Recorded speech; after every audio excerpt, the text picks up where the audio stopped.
Can you believe the year is halfway over? And that means it's time to answer questions asked by $3 supporters for the month of June. Don't worry, you've never missed your chance. You can always use the links below to go to Patreon or Subscribestar and subscribe at the $3 level to ask me questions for the current month, and there are special links below to ask me questions for July.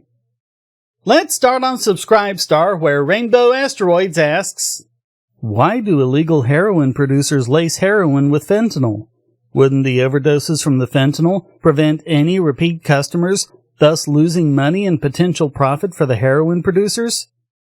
You would think, but the incentives for the black market don't work that way. To them, overdoses are just a cost of doing business, and since they don't have competition from legitimate pharmaceutical companies, they don't think it's worth it to have proper quality control, making a dependable, consistent dosage and making sure it isn't cut with anything dangerous.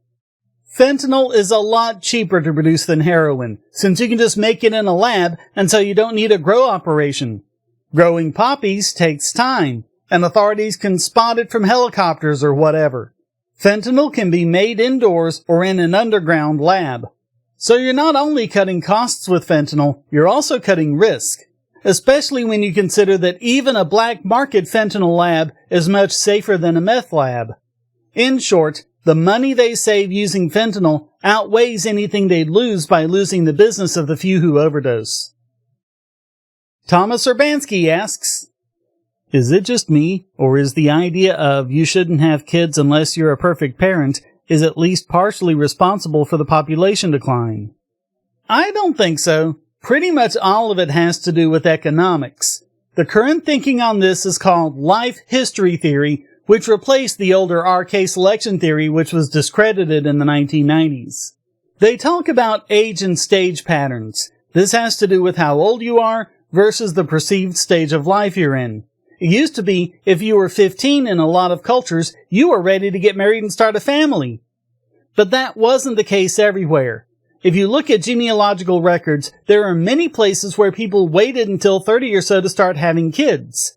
The difference is, in those areas, people often lived until their 70s, whereas in the other places with the younger marriage ages, they were doing good to make it through their 50s. When I was growing up, people in their 80s were considered infirmed and could do very little. Nowadays, there are people in their 80s who live very active lifestyles, and people in their 50s today look more like people in their 30s back in the 1970s. It also has to do with the perceived resources available, and keep in mind that we're talking about evolutionary psychology, so this is unconscious. If you live in a poor area, you tend to have a lot of kids because most of them won't make it to adulthood. That was actually the case most places until the 20th century. If you live in a well-to-do area, or today in a typical place in the US, you basically have all the food and resources you want. That means it's more likely offspring will survive, so people have fewer kids. They actually call that capital breeding.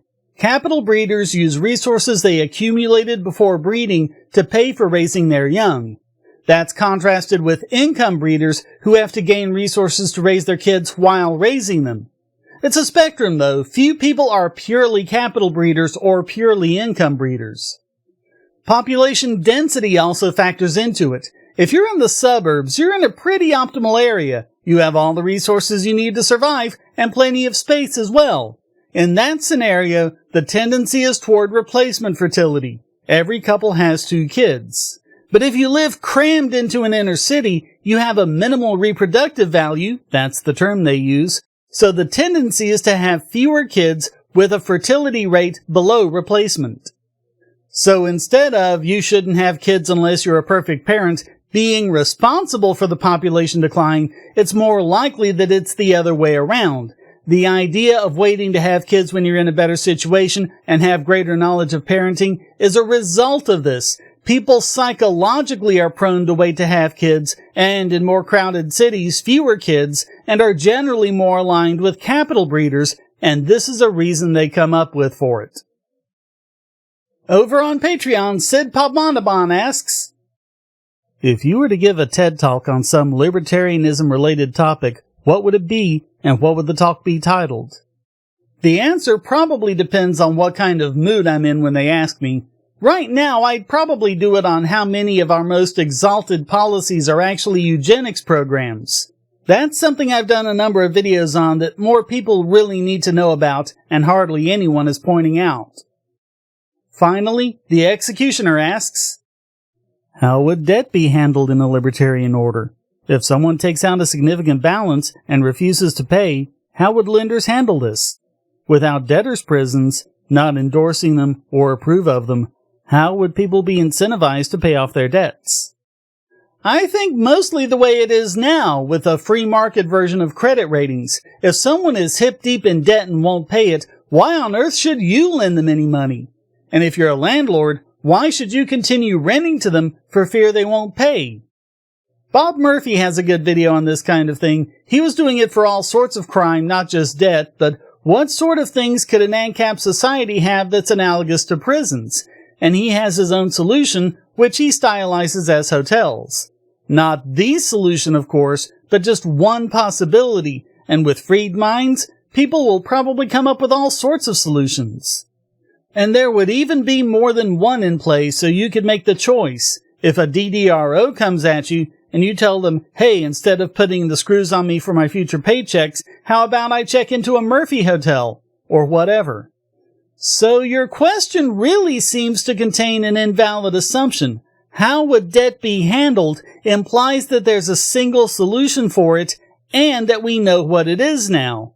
There are all sorts of potential solutions, most of which we probably haven't even thought of, and entrepreneurs will be incentivized to come up with them and try them out, and we'll go with the ones that work the best. So that's it for another month. Thanks for watching. Comments for the comment god, shares for the share throne, and please hit like, subscribe, and the bell, and go to donate.bogosity.tv to keep me doing what I do. You'll also find the links to my Patreon and Subscribestar there, so you can become a regular supporter and get all my content early and ad-free. And you can also get other benefits like special Discord access, as well as monthly AMAs and shoutouts. Thanks again, and until next time, stay strong and be free.